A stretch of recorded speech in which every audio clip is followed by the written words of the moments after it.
তো শাকসবজিতে অনেক পুষ্টিগুণ দিয়ে ভর্তি থাকে, এটা সবাই জানে।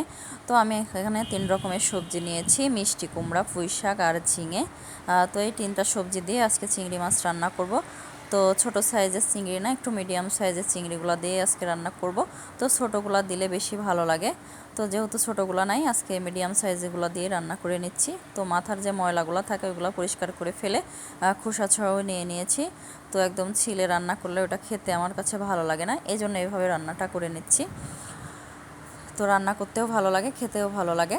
তো বাটা মশলাগুলো দিয়ে এখন পরিমাণ মতো লবণ, সাথে হচ্ছে হলুদের গুঁড়া, ধনিয়া গুঁড়া, লাল মরিচের গুঁড়া সামান্য পরিমাণে দিয়ে বাটা মশলার সাথে একটু সময় নিয়ে কষিয়ে নিতে হবে।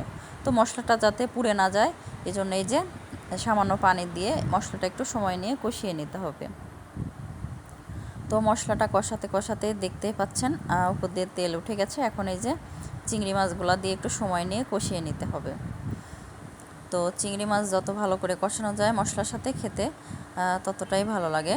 মাছ, মাংস, সবজি সব কিছুই কষাতে হয় ভালো মতো, তাহলে খাওয়ার আসল স্বাদটা পাওয়া যায় আর কি। তো যাই হোক, অনেক সময় নিয়ে কষানোর পরে এখন এই যে সবজি আগে থেকে কেটে ধুয়ে পরিষ্কার করে রেখেছিলাম, এটা দিয়ে দিচ্ছি, ঝিঙে, মিষ্টি কুমড়া আর হচ্ছে পুঁই শাক। তো যাই হোক, এখন মশলার সাথে ভালো করে এটাও কষিয়ে নিতে হবে একটু সময় নিয়ে।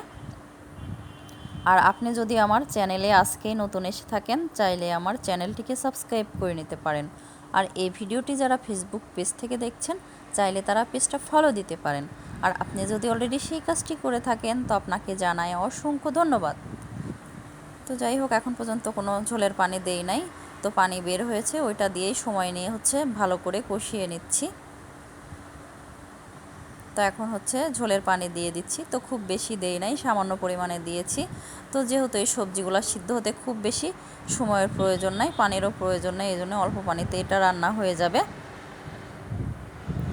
তো ঝোলের পানিটা ফুটে গেছে, আর সামান্য কিছুক্ষণ জাল করে রান্না করে নিলেই হয়ে যাবে মিষ্টি কুমড়া, ঝিঙে আর হচ্ছে পুঁই শাক দিয়ে চিংড়ি রান্না। তো ছোট বড় এটা সবাই পছন্দ করবে। তো দেখতে পাচ্ছেন সিদ্ধ হয়ে গেছে, আর সামান্য কিছুক্ষণ ঝোলটা শুকিয়ে নামিয়ে নিলেই হয়ে যাবে চিংড়ি মাছের তরকারি। তো ভিডিওটির এই পর্যায়ে এসে এখন পর্যন্ত যারা ভিডিওটি দেখছেন অথচ একটা লাইক দিতে ভুলে গিয়েছেন, প্লিজ একটা লাইক দিতে ভুলবেন না।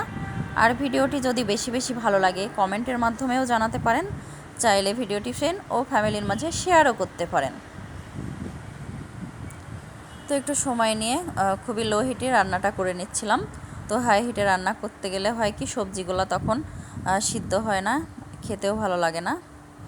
একটু লো হিটে রান্না করে নিলে সবজিগুলো খুব নরম হয়ে যায়, খেতেও ভালো লাগে। তো ভিডিওটি প্রথম থেকে শেষ পর্যন্ত দেখার জন্য সবাইকে ধন্যবাদ।